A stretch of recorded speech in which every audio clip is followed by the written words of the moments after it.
सिंध सूफ़िन बुजुर्गन ऐं ओलियान जी धरती आहे जंहिं इंसानियत जी प्रचार ऐं मोहब्बत जो पैगाम ॾिनो आहे। उन ई धरतीअ में केतिरा ई बुजुर्ग जनम वठी चुका आहिनि जन अल्लाह खे राज़ी करे हुज़ूर पाक सां मोहब्बत जो इज़हार कयो आहे। उन्हनि में पीर तरीक़त हज़रत नियाज़ अहमद नक्शबंदी बि हिकु आहे। नियाज़ अहमद नक्शबंदी जो पंजो उर्स मुबारक माड़ीपुर वारे इलाइक़े बुधनी ॻोठ में अक़ीदत एहतराम सां मल्हायो वियो। वरसी तक़रीब में शाह अब्दुल लतीफ़ भिटाई जे गादी नशीन वक़ार हुसैन शाह लतीफ़ी, फ़कीर मोहम्मद उर्फ आगा जान, पीर शमुल आरफीन, पीर शफ़ीक अहमद जान, बशीर अहमद नक्शबंदी, मौलाना इसहाक अहमद खलीली खां सवाइ हुज़ूर पाक सां मोहब्बत कंदड़नि ऐं इलाइक़े वासियुनि वॾे अंग में शिरकत कई। उन मौक़े ते सिंध टीवी न्यूज़ सां ॻाल्हाईंदे सैयद वक़ार हुसैन शाह ऐं ॿियनि चयो त जेकी इंसानियत खां नफ़रत कनि था उहे कॾहिं बि पंहिंजी मंज़िल में कामयाब नथा थी सघनि। भिटाई जी धरती आहे, ही अमन जी धरती आहे, ही सलामती जी धरती आहे।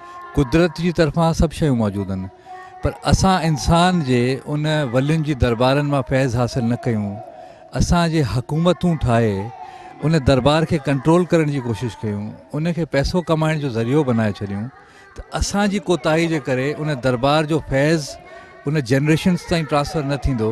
बरकतूं रहमतूं इंशाअल्लाह जेके अॼु हिन महफ़िल में अला वारा आया बुज़ुर्ग आया नसीहतूं ॿुधायूं, असांजूं दिलि जूं ॻाल्हियूं ॿुधियूंसीं, अलाह कंदो बहितरी थींदी। जंहिंजो मुर्शिद सां प्यार थो थिए उहो मुर्शिद फ़ना फ़िर रसूल करे पंहिंजी फ़नैत में करे हुनखे फ़ना फ़िर रसूल बनाए छॾींदो आहे।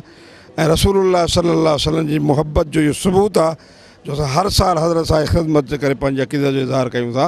ऐं तस्वर सां मूंखे सुकून करार मिले थो। जीअं भिटाई सां चयो त पटियां त अंधियूं, ॿूटियां त प्रिय पसंदि। असां पुछो करे मुंहिंजे हुज़ूर में ज़ाहिरी बातिनी ख़िदमत कई आहे, उन जे अक्स सां असांखे सभु इनायतूं ज़ाहिरी बातिनियूं महिरबानी थियूं आहिनि। तक़रीब जे आख़िर में शागिर्दनि जी दस्तारबंदी करे मुल्क जी बका ऐं सलामतीअ लाइ दुआ पिणु घुरी वई। उर्स मुबारक में शरीक आलमन तोड़े अॻवान जो चवणु आहे त हुज़ूर पाक जी सना सां दिलि जो कट लहे थो।